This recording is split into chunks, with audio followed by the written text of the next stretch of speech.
Hola, bienvenido, está comenzando una nueva temporada de Biblia Fácil. Sabes que estamos en el sur de Minas Gerais, en un ambiente natural, rodeado de tanta naturaleza, de tanto paisaje, de tanto verdor, para poder hablar acerca de vida, hablar acerca de esperanza, hablar acerca de fe, hablar acerca de Jesús. Y esta temporada vamos a hablar sobre nuestro maravilloso Jesús. Y en este ambiente tan tranquilo y natural, queremos aprovechar para que en cada lección el Espíritu Santo pueda hablar a nuestro corazón. Bienvenido a una nueva temporada. Gracias por permitirnos una vez más acompañarte, entrar hasta tu casa, allí en la ciudad o en el país donde tú estés. Mi cariño y mi abrazo para ti. Gracias una vez más, porque juntos podemos crecer espiritualmente y a través del estudio de la Palabra de Dios podemos fortalecer nuestra fe. Estamos comenzando una temporada para poder hablar de Jesús. Y yo quiero que tú puedas preparar tu corazón y puedas tener siempre una Biblia en mano, porque a través de los próximos capítulos vamos a acompañar el ministerio de Jesús narrado en el libro de San Mateo. Por motivo de tiempo, obviamente no vamos a estudiar capítulo por capítulo, pero algunos acontecimientos resaltantes en este evangelio van a traer a nuestro corazón siempre paz y esperanza. Prepara tu corazón, prepara tu Biblia y con mucha disposición vamos a comenzar esta temporada. Antes yo quiero ofrecer para ti un material preciosísimo, preparado con mucho cariño, que lleva por nombre Jesús Restaurador de Vida. Y este material está disponible y totalmente gratis para ti. Puedes solicitarlo a través de nuestro WhatsApp más 5512 9810 1460 o también puedes ingresar a nuestro sitio web estudielabiblia.com. Estamos listos entonces para nuestra primera jornada y antes de poder abrir la palabra de Dios, abrimos nuestro corazón a Dios en oración. Acompáñame. Gracias, Señor, te damos por esta linda oportunidad que tenemos de poder estudiar tu palabra. En este ambiente tan fresco y natural, queremos que puedas traer frescura y esperanza para nuestra vida, que puedas traer verdor para nuestra vida, que puedas darnos calidad, totalidad de vida, plenitud de vida, porque queremos estudiar sobre ese maravilloso Jesús que tanto nos ama. Bendícenos, por favor. Habla en nuestro corazón, en el nombre de Jesús. Amén. ¿Sabes que de los 4 evangelios, Mateo, Marcos y Lucas y Juan, Mateo resalta a Jesús como rey, Marcos a Jesús como siervo, Lucas como el Hijo del Hombre y Juan como Dios? Hoy estudiaremos el libro de Mateo para poder entender sobre el reino de Dios y cómo Jesús aquí es presentado como rey. Por eso es que Mateo comienza de una manera diferente a los otros evangelios. ¿Sabes cómo comienza? Mateo contó la historia de Jesús de manera simple. No pretendió escribir una obra erudita, porque tú sabes que contar es la forma más común de poder comunicar y la forma más fácil de poder entender. Sin embargo, lo que contó no era un cuento, no era una novela. Él contó la historia de Jesús. Mateo y los otros evangelistas contaron la historia de Jesús como un testimonio personal. Contaron lo que Él hizo por ellos y también lo que Jesús hizo por los demás. Y Mateo cuenta que Jesús era un hombre sencillo, hijo de un carpintero de Nazaret. Vivía en su casa paterna como todos lo hacían. Probablemente no había nada especial, nada grandioso, ninguna obra espectacular. La gente no veía en él nada extraordinario. Apenas veían el hijo del carpintero. Apenas lo veían como un buen trabajador, eficiente, responsable, como una persona recta, buena, nada más que eso. O sea, para sus conciudadanos, Jesús era admirable, pero era un hombre común. Y Mateo aclara las cosas. Mateo dice, Jesús no es un hombre común, Él es el Rey de Israel. Su reino crece dentro de cada creyente. Y Mateo cuenta cómo ocurre. Entonces cuenta la manera como el reino de Dios crece entre los seres humanos, que aunque somos pecadores, siempre vamos a ser objeto de la obra salvadora de Jesús, porque además de ser el Rey de Israel, Él es el Salvador del mundo. Y la historia de Jesús es realmente fascinante. Un hombre simple, hijo de José, pero también es un rey, hijo de David, anunciado por una estrella, un Salvador que limpia a los pecadores de sus pecados. Y hay 4 historias extraordinarias que introducen la historia de Jesús como rey. Su genealogía, su nacimiento, la visita de los Reyes Magos y el viaje a Egipto. Y vamos a comenzar hablando de su genealogía. Mateo capítulo 1, versículo 1 al 17. Y allí comienza el libro de la genealogía de Jesucristo, hijo de David, hijo de Abraham. Y dice, Abraham engendró a Isaac, Isaac a Jacob, y Jacob a Judá y a sus hermanos. Y vamos al versículo 16. Jacob engendró a José, marido de María, del cual nació Jesús, llamado el Cristo. Y el versículo 17. De manera que todas las generaciones, desde Abraham hasta David, son 14. Desde David hasta la deportación de Babilonia, 14. Y desde la deportación de Babilonia hasta Cristo, 14. ¿Sabes que Mateo comienza así? Libro de la genealogía de Jesucristo. No todo lo que se cuenta en la Biblia comienza con una genealogía. Ahora, la pregunta es ¿por qué comenzar con una genealogía? No parece ser la mejor manera de comenzar un libro, ya que sabes que hay mucha gente que piensa que las genealogías a la verdad no son muy atractivas, no son muy interesantes. Pero el testimonio de Mateo era inspirado por el Espíritu Santo, y el Espíritu Santo no falla. Y aunque las palabras fueran de Mateo, lo que dijo en ella provenía del Espíritu Santo. Entonces, ¿por qué hizo Mateo eso? Porque Mateo quería probar que Jesús era el Rey y Salvador.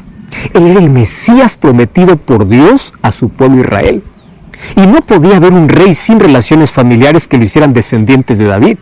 Nada probaría mejor que una genealogía. Recordemos que Mateo escribe para un público hebreo y él conoce la mente de los hebreos, la mente de su pueblo. Él tiene que aclarar el origen de Jesús y sabe que debe hacerlo desde el comienzo, al comienzo de su historia, contando su genealogía, para que todo su evangelio sea aceptable.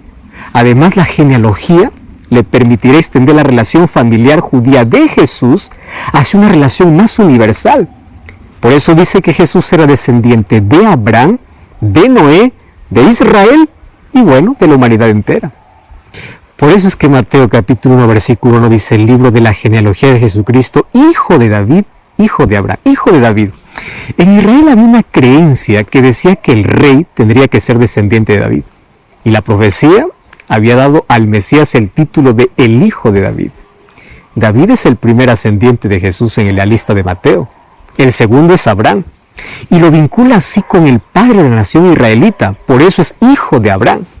Es cierto que todos los israelitas eran descendientes de Abraham, pero la atención no está dirigida hacia lo común de todos, sino a lo específico del Mesías Rey.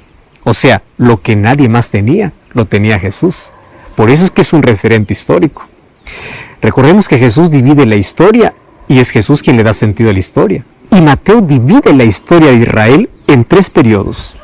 Desde Abraham hasta David, desde David hasta el cautiverio de Babilonia y desde el cautiverio de Babilonia hasta Cristo. Así dice el versículo 17. Y afirma que hay 14 generaciones en cada periodo. ¿Sabe lo que ocurre?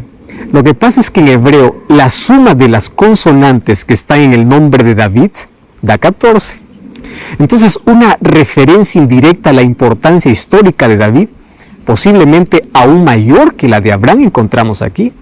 Y la repetición de las 14 generaciones, 2 veces 7, apuntando hacia Jesús, podría tener por objetivo allí ensalzar lo especial en la persona de Jesús que no estaba en Abraham ni en David, o en ninguno de los que aparecen aquí en la genealogía, cuya importancia no pasa más que ser elementos de conexión generacional. Por eso es que Mateo no se preocupa porque en el segundo periodo haya habido más de 14 generaciones, son en realidad unas 3 más, y en el tercero es una menos. Todo lo que le importa a Mateo es decir que en Jesús hay algo muy especial que no existe en ningún otro ser humano. ¿Y qué cosa quiere resaltar? Que Jesús es el Mesías, y por ser el Mesías es el Rey, Y reconocerlo era fundamental para los israelitas, porque si no lo aceptaban, pues quedarían sin rey y su historia perdería el rumbo mesiánico que hasta ese momento había tenido. Entonces era de suma trascendencia para la nación aceptar a Jesús como el rey, y no solamente para los israelitas. Esto abarcaba a todo el mundo, porque Jesús era descendiente de la humanidad entera. ¿Sabes que no era costumbre, por ejemplo, incluir en las genealogías de la época a mujeres? Sin embargo, Mateo menciona 5 mujeres: Tamar, Rahab, Ruth, la mujer de Urías, y María, porque él quiere demostrar que los vínculos de Jesús van mucho más allá de las fronteras étnicas y morales de Israel. Por eso es que aquí en la genealogía de Jesús está incluida la humanidad entera. ¿Quiénes eran estas mujeres? Por ejemplo, Tamar era cananea, descendiente de Canaán, que era hijo de Cam, es decir, nieto de Noé. ¿Quién era Rahab? Rahab era una cananea prostituta de Jericó, una de las ciudades que eran más antiguas del mundo. Y además era descendiente de Moab. Y Moab era hijo incestuoso de la hija mayor de Lot con él. ¿Quién era Betsabé? Betsabé era la mujer de Urías Eteo. Él era un hitita que adulteró con David. ¿Y quién era María? Pues la bienaventurada, aquella descendiente de David, una israelita leal, una semita fiel, una verdadera sierva del único Dios verdadero. Cuando vemos en la genealogía, pues la humanidad entera está aquí, y con sus vínculos genealógicos que van desde el propio Noé, padre de la nueva humanidad nacida después del diluvio, pues allí sigue con sus miserias pecaminosas que van del adulterio, del incesto, pasando por el paganismo, pasando por la mentira, y con sus mejores virtudes y con más auténticos vínculos con el Todopoderoso, que todo lo escudriña y todo lo sabe, que a todos ama y que a todos busca para salvarlos. Por eso es que aparece aquí todo el nombre de estas mujeres. Y Mateo cuenta la historia de Jesús, el Rey de Israel, el Hijo del Hombre, el Salvador del mundo, que es alguien tan cercano a nosotros, alguien unido a nosotros en todo, pero lo hace para salvarnos y Él nos ama. ¿Sabes que la vida eterna tiene su genealogía y comienza con la promesa, sigue con el reino y termina con la vida? Por eso es que en la genealogía de Mateo están presentes Abraham, David y Jesús. Libro de la genealogía de Jesucristo, hijo de David, hijo de Abraham, dice Mateo capítulo 1, versículo 1. Y la promesa de la vida eterna y la promesa del reino eterno lo vamos a encontrar todo en Jesús. Y eso es lo que vamos a estudiar ahora. Ahora, es interesante que hasta aquí encontramos que Mateo comienza con una genealogía para poder identificar al Mesías, para que el pueblo de Israel pueda identificarlo como aquel que estaban esperando por mucho tiempo. Solo que hay un problema. A pesar de todas las evidencias, el pueblo no lo aceptó. Nosotros sabemos lo que dice Juan capítulo 1, versículo 11 y versículo 2. A los suyos vino y los suyos no lo recibieron. Y otro de los asuntos interesantes que encontramos es que dentro de la genealogía está colocado David y Abraham, que luego vamos a ver por qué razón. Sin embargo, están colocados nombres de mujeres que pasaron de la inmoralidad al adulterio, a la mentira, a la idolatría, representando a seres humanos pecadores como todos. Pero sabes, detrás de todo hay una invitación. Y la invitación es que no importa nuestro pasado, no importa nuestra vida sucia, no importa cuánto estemos hundidos en el pecado, siempre hay una oportunidad y todos podemos formar parte. ¿Cuál lo hizo? Él quiso demostrar para todos aquellos que leyeran su libro de que Jesús es el Mesías, porque las profecías decían que el Mesías tenía que ser el descendiente de David. Sin embargo, aquí coloca 2 personajes. Y en el versículo 1 dice el libro de la genealogía de Jesucristo, hijo de David, hijo de Abraham. Y al colocar a Abraham, está colocando a la promesa que Dios hizo para todos los seres humanos, en el cual estaba incluido la mayor promesa de todos los tiempos, Jesucristo. Y esa promesa la encontramos en Génesis capítulo 12, versículo 1 hasta el versículo 5. Allí dice: pero Jehová había dicho a Abraham, vete de tu tierra y de tu parentela y de la casa de tu padre a la tierra que te mostraré. Haré de ti una nación grande, te bendeciré y engrandeceré tu nombre y serás bendición. Bendeciré a los que te bendijeren y a los que te maldijeren maldeciré, y serán benditas en ti todas las familias de la tierra. ¿Cómo sería bendición? A través de Jesús. Y se fue Abraham como Jehová le dijo, y Lot fue con él, y era Abraham de 75 años cuando salió de Harán. Tomó pues Abraham a Sarai su mujer, a Lot, hijo de su hermano, todos sus bienes que había ganado, y las personas que habían adquirido en Harán, y salieron para ir a tierra de Canaán, y a tierra de Canaán llegaron. Aquí encontramos la promesa en el cual está incluido Jesús.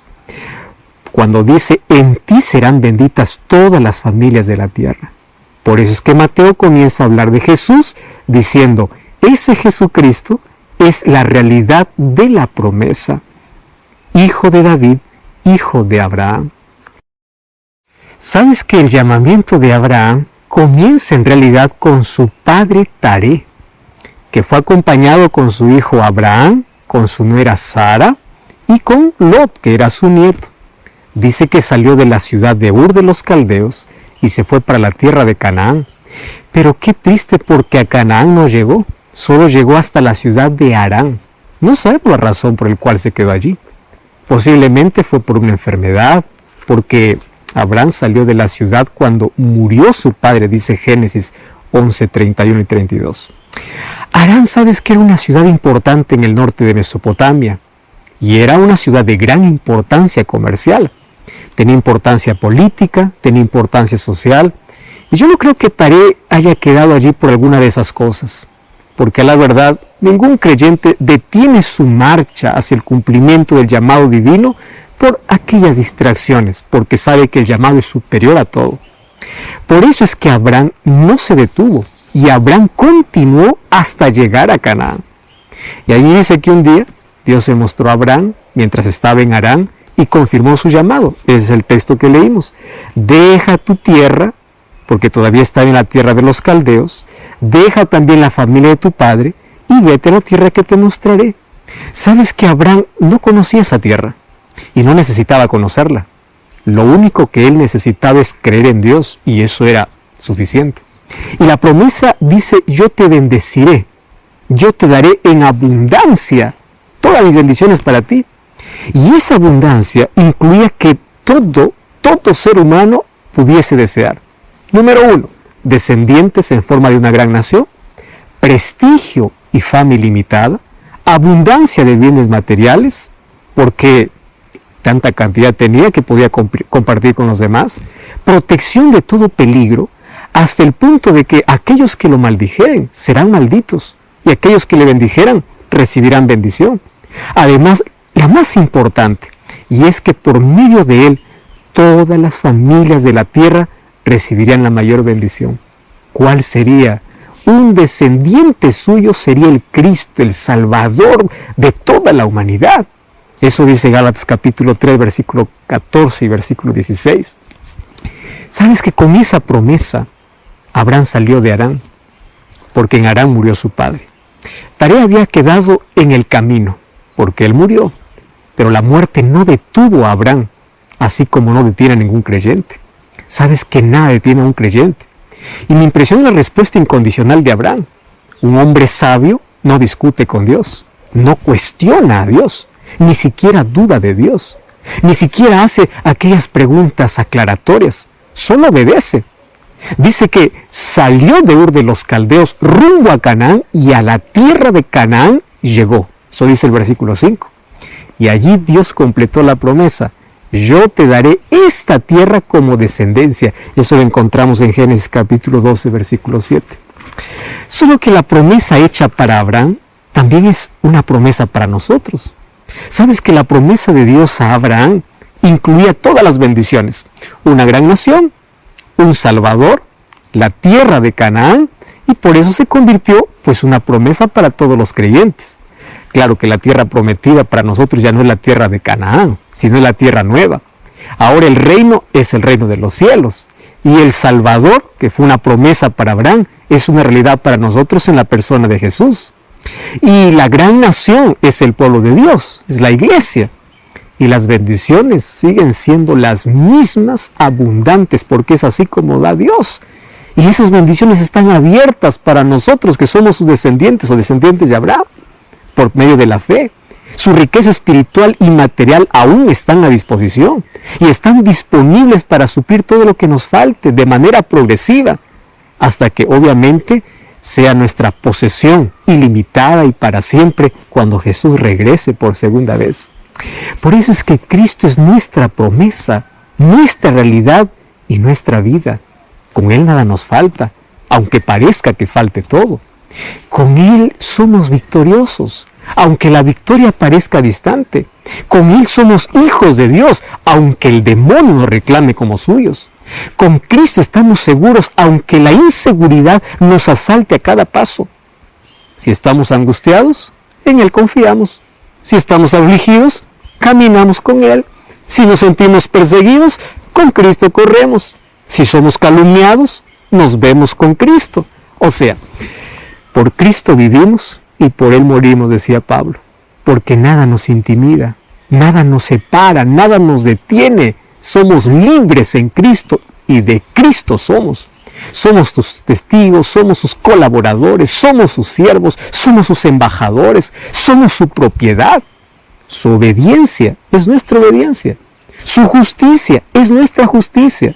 Sus obras son nuestras obras. Él es nuestra conciencia y la fortaleza de nuestras acciones. Él es nuestra alegría. Él es el gozo de nuestra vida. Nuestra vida es Él. Y Él es todo lo que somos. Nada de lo que queremos que no sea suyo, nada que nos separe de Él. Porque en Él vivimos y en Él nos movemos, decía Pablo. Somos de Él. Sabes que Cristo para nosotros es todo. Y la mayor de todas las promesas que los seres humanos pudieran haber recibido jamás. Pero la genealogía también dice que es hijo de David. Y en David nosotros encontramos el reino. 1 Reyes 9, 4 y 5. Ahí nosotros encontramos una historia que Salomón, por orden de Dios, su padre David, construyó un templo magnífico, que fue una maravilla mundial. Y cuando concluyó, Dios apareció por segunda vez desde su coronación y le aseguró dos cosas. Número uno, que estaba plenamente satisfecho y santificaría el templo con su presencia. Y número dos, que estaba dispuesto a cumplir su promesa a David acerca de su reino. Primera de Reyes, capítulo 9, versículo 5, dice: afirmaré el trono de tu reino sobre Israel para siempre, como a David tu padre, diciendo: no faltará varón de tu descendencia en el trono de Israel. La promesa hecha por Dios a David era darle un reino con descendientes suyos en el trono para siempre. Hizo que el pueblo de Israel de todos los tiempos, pues esto viese a David como un rey ideal o como un rey permanente y a su reino como un reino sin fin. Y eso era lo que Dios quería. Pues sin embargo había una condición. Y la condición Dios le había dicho a David, Primera de Reyes capítulo 2, versículo 4.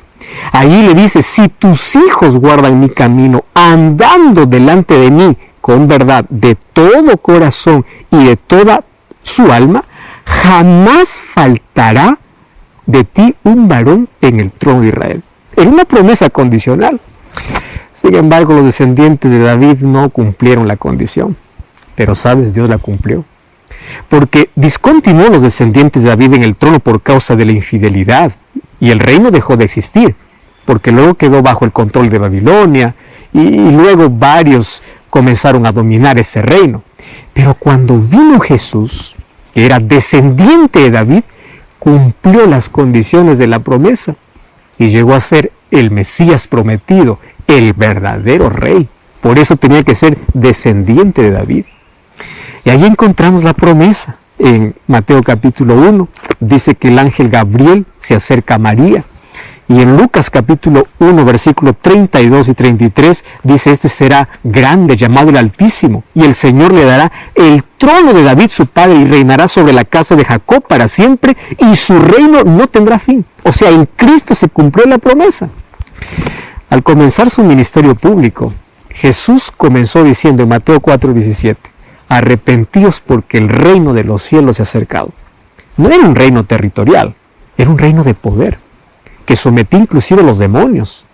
A los incrédulos fariseos en Mateo capítulo 12, versículo 28, dice: si yo por el Espíritu de Dios echo fuera a los demonios, es porque el reino de los cielos o el reino de Dios ha llegado a vosotros. ¿De qué reino está hablando? Un reino espiritual, que luego obviamente también será un reino territorial después de su segunda venida. Con este reino, Dios cumple dos promesas que hizo David. Número 1, la duración eterna del reino. Y número 2, la eterna permanencia de un descendiente de David en el trono. Y también cumple su propósito original para Israel, de que su reino se expandería por todo el mundo. Pero también el reino es para aquellos que hacen la voluntad de Dios. Mateo capítulo 7, versículo 21 dice: no todo el que me dice Señor, Señor, entrará en el reino de los cielos, sino aquel que hace la voluntad de mi Padre que está en los cielos. Para definir qué significa hacer la voluntad de Dios, Jesús contó una parábola. Y esa parábola está en Mateo capítulo 21, versículo 23 hasta el versículo 32. Estaba en el templo Jesús enseñando a la multitud. Se habían ahí aproximado unos sacerdotes y unos ancianos líderes para hacerles una pregunta. Querían saber cuál era su autoridad y quién la dio esa autoridad. Jesús les dijo que si ellos respondían una pregunta, Él también les contestaría la pregunta que ellos le habían hecho. Y la pregunta es: ¿de dónde vino el bautismo de Juan? ¿Del cielo o de los hombres? Ellos dijeron: pues no sabemos. Y Jesús dice: pues tampoco yo les digo con qué autoridad hago estas cosas. O sea, no quiso decirlos directamente que su autoridad provenía de Dios y era la expresión de su voluntad. Sin embargo, allí Jesús les cuenta una parábola. Y allí dice: un hombre tenía 2 hijos. Se acercó el primero y le ordenó que fuera a trabajar a su viña. El joven no tenía buena voluntad. No quiero ir, le respondió al papá. Pero después se arrepintió y se fue. Pero luego se acercó al otro. Y el otro parece que tenía buena voluntad. Y le dijo: sí, papá, yo me voy. Pero al final no fue. Y Jesús hace la pregunta: ¿cuál de los dos hizo la voluntad del Padre? Y claro, todos respondieron el primero. El que primero dijo no, pero después se fue. Para hacer la voluntad del Padre, este último hijo necesitó arrepentirse. Pero el arrepentimiento es solo el comienzo. Hay algo más. Es necesario creer. Y sabes, comentando la respuesta de los sacerdotes y los ancianos, Jesús dijo: de cierto os digo que los publicanos y las rameras van delante de vosotros al reino de Dios. Porque vino a vosotros Juan en camino de justicia y no lo creyeron. Pero los publicanos y las rameras le creyeron. Y vosotros, viendo todo esto, no se arrepintieron. O sea, ¿cuál es la voluntad de Dios? Es que todos se arrepientan, que todos crean. Porque solo cuando nos arrepentimos y creemos, podemos hacer la voluntad de Dios. Y cuando hacemos su voluntad, entramos en su reino. Y el reino de Dios llega a ser también nuestro reino. Entonces, en Abraham nosotros encontramos la promesa del Mesías. En David encontramos la promesa del reino. Y en Jesús nosotros encontramos la realidad de ambas cosas. ¿Sabes qué es interesante? Que a través de esta analogía que hace Mateo al comenzar su libro con la genealogía de Jesús y al colocar a Abraham y al colocar a David, para nosotros nos deja gran esperanza. Todos nosotros podemos ser descendientes de Abraham por medio de la fe. Y por medio de la fe podemos alcanzar las mayores bendiciones. Aquellas que Dios dio para Abraham también son las bendiciones y las promesas para nosotros. Pero la promesa que dio para Abraham de que en él serían benditas todas las naciones, llegó a través de Jesucristo. Y todos nosotros tenemos el mayor regalo. Nosotros tenemos la salvación a través de Jesús. Dios nunca falla sus promesas. Dios cumple sus promesas. La promesa que Dios dio a Abraham lo cumplió en Jesús. Jesús es el cumplimiento de la promesa. Y por medio de la fe también recibimos todas sus promesas y bendiciones. Dios prometió a David un reino y le dice: ninguno faltará de ti, todos estarán en el reino, pero si es que me obedecen.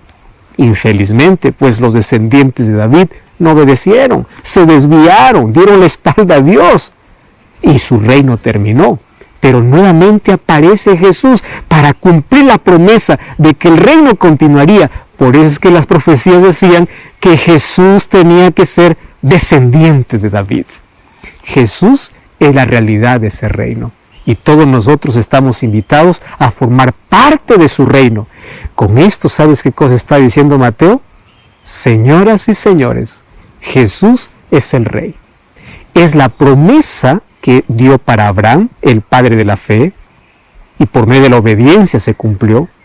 Él es el Rey prometido para Israel a través de David, diciendo que de allí saldría un descendiente para poder gobernar todo el mundo. Por eso es que Jesús tendría que ser descendiente de David. La pregunta es, con tanta evidencia que ellos tenían, ¿por qué no lo aceptaron? Y aquí viene un asunto interesante.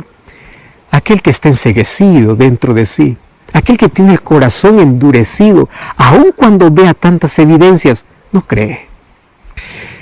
¿Tú alguna vez has dudado que Jesús es el Mesías, que es tu Salvador, que es el Rey? Mateo capítulo 1 nos dice con claridad, Él es. Por eso comienza hablando de una genealogía, diciendo que Jesús es el descendiente de Abraham y el descendiente de David. Ahora, préstame atención. Dios cumplió todas sus promesas y Él las sigue cumpliendo. Y hoy continúa llamando a sus hijos para poder formar parte de su reino.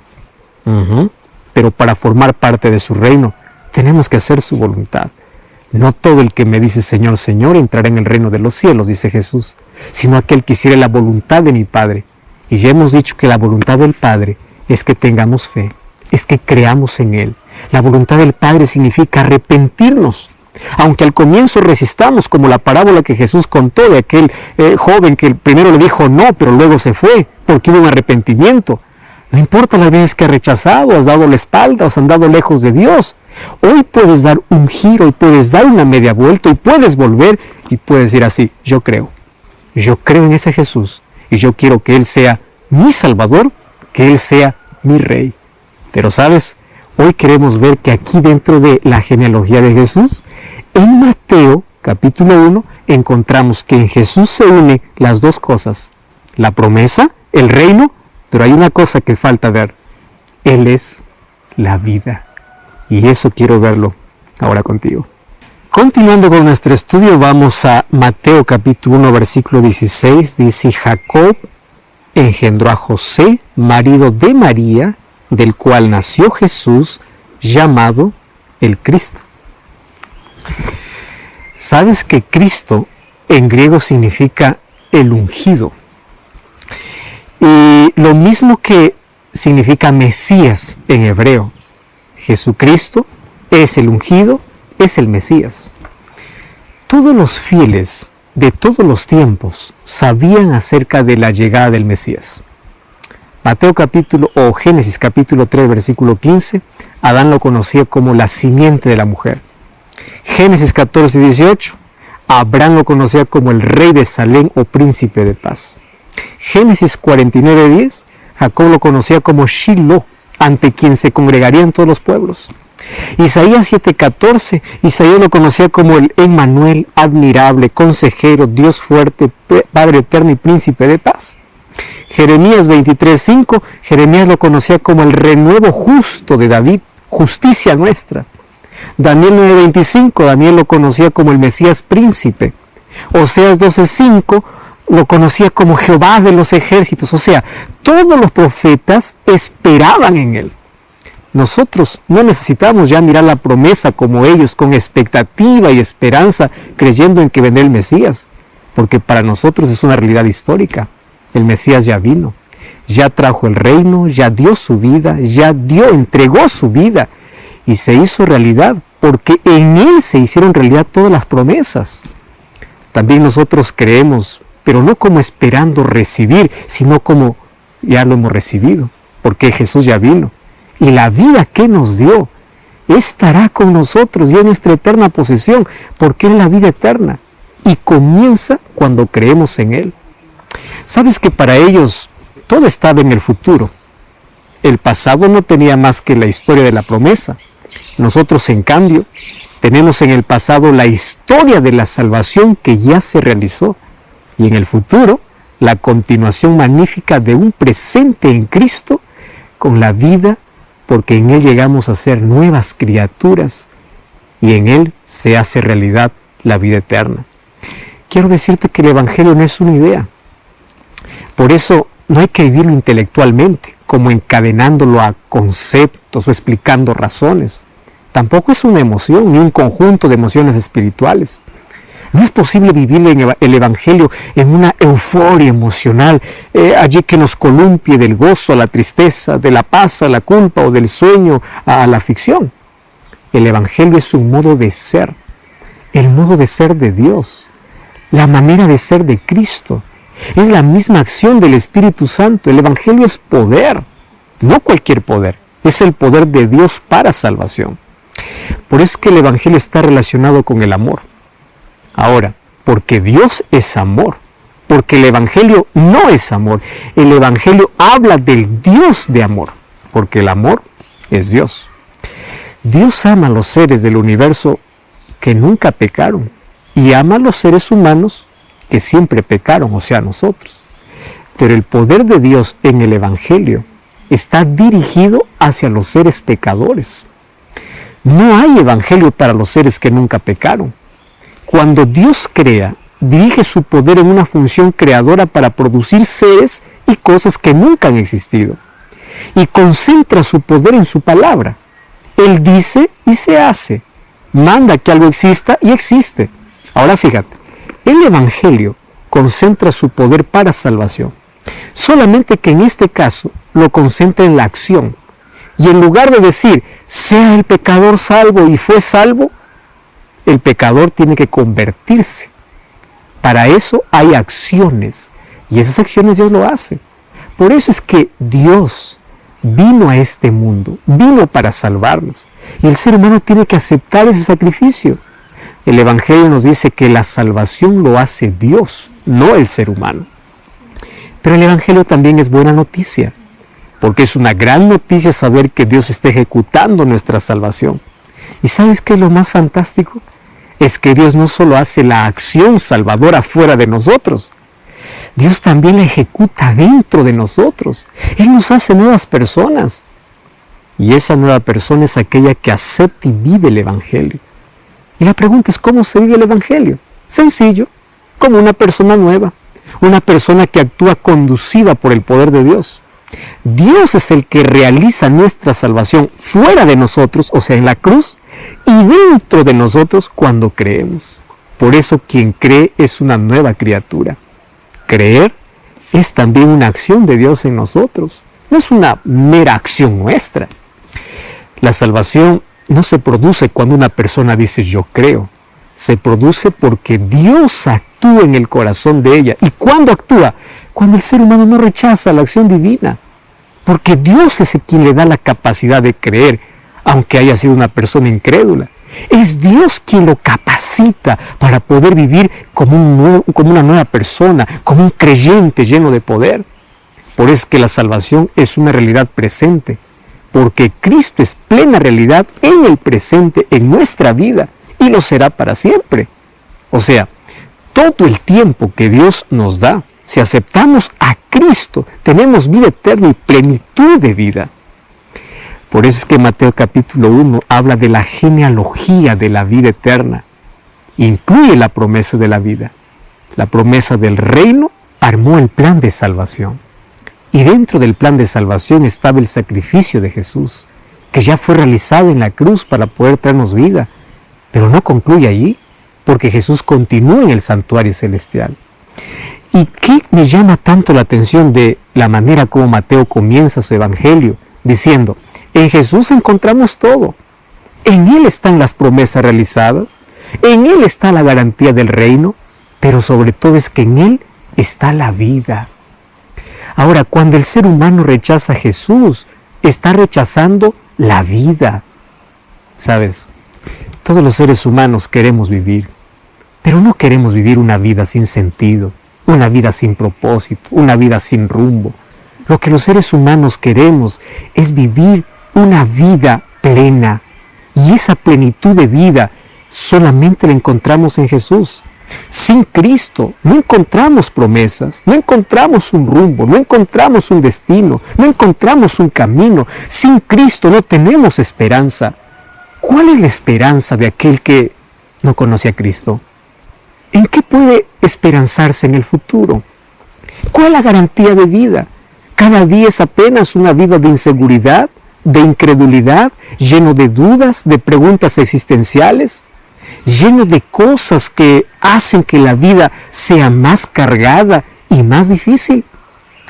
Por eso es que cuando nosotros hablamos del Evangelio de Jesucristo, el apóstol Pablo tenía tan claro, allí en el libro de Romanos capítulo 1 versículo 16, cuando decía: no me avergüenzo del Evangelio, porque es poder de Dios para salvación a todo aquel que cree. ¿Qué cosa es lo que Dios espera de nosotros? Que creamos. Pero no que creamos simplemente de manera intelectual, diciendo yo creo que Dios existe. Santiago 2:19 dice que hasta el demonio cree y tiembla, hasta Satanás cree y tiembla, pero no se arrepiente. Que tu creencia también puede envolver tu actitud, y que tu actitud sea ir a Jesús, porque Él es la vida, porque Él es el Rey, porque Él es el Mesías, porque Él es todo lo que el ser humano necesita para su vida. Encerrando nuestra primera lección de esta temporada de Jesús, maravilloso Jesús, encontramos que en la genealogía que presenta Mateo, más allá de existir solamente nombres, encontramos una historia llena de promesas, una historia llena de salvación, una historia llena de esperanza, que todo eso se concretiza solamente en Jesús. Y hoy quiero hablarte de ese Jesús maravilloso que en cada capítulo vamos a descubrir. Mientras tanto, para que hoy no quede rastro de duda alguna, Mateo comienza su evangelio diciendo: Él, aun cuando todos lo miren como una persona común, Él no es así como todos creen. Él es el descendiente de David, Él es el descendiente de Abraham. En Él se cumple la promesa que Dios hizo a Abraham de que a través de Abraham serían benditas todas las familias de la tierra, porque de su descendencia nacería Jesús, pero también en Él se cumple la promesa del reino para David. Ahora, todos somos invitados a formar parte de ese reino, a formar parte de esas promesas, pero sobre todo a formar parte de la vida, de la verdadera vida, la vida eterna que Dios concede para todos. Nosotros hoy analizamos que detrás de cada nombre y detrás de cada elemento que coloca Mateo en el capítulo 1, hay esperanza y salvación para todos de tu vida. Muchos miran a Jesús y miran a la cruz. Y solamente miran, tienen compasión por todo lo que hizo, pero luego dan la espalda y se van. Esa actitud ha sido siempre humana, rechazando el inmenso y eterno amor que Dios tiene por cada hijo suyo. ¿Tú sabes cuál es el mayor amor no correspondido? Es el amor de Dios por sus hijos y el de sus hijos para con Él. Dios completó todo, realizó todo su plan en nuestro favor. Un día Jesús vino renunciando toda la gloria del cielo para morir en nuestro lugar. Un día, aquello que las profecías mencionaban tuvieron su cumplimiento en Jesús. Pero a pesar de que veían tanta evidencia en Él, no lo aceptaron. Lo mismo sucede hoy. Por más que tengamos diversos estudios sobre Jesús, si tú no tienes la disposición de aceptarlo en tu corazón, todo será apenas un tiempo perdido, un conocimiento perdido. Porque cuando se trata de salvación, no se trata de cuánto conozcas intelectualmente, sino de cuánto te relaciones con Él personalmente. Hoy Dios abre sus brazos, aun cuando tu corazón está cerrado.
Dios te sigue amando aun cuando le dé la espalda. Jesús, el Salvador, el Rey, Jesús, aquel que es vida, hoy se acerca hasta donde tú estás, hasta aquella cama de hospital, hasta aquel lugar solitario, hasta aquel lugar donde estás allí rumiando tus tristezas o tus alegrías, hasta aquel lugar de tus decepciones, hasta aquel pozo donde tú has caído en la vida, para decirte, yo puedo restaurarte, yo soy el Mesías, yo soy el Salvador. Y su mano siempre está extendida para poder aceptar a todos aquellos que van a Él. Cuando tú vas a Él, Él no te pregunta lo que hiciste, Él no te pregunta por qué estuviste tan lejos y por qué cuánto tiempo. Simplemente te recibe y te ofrece su salvación.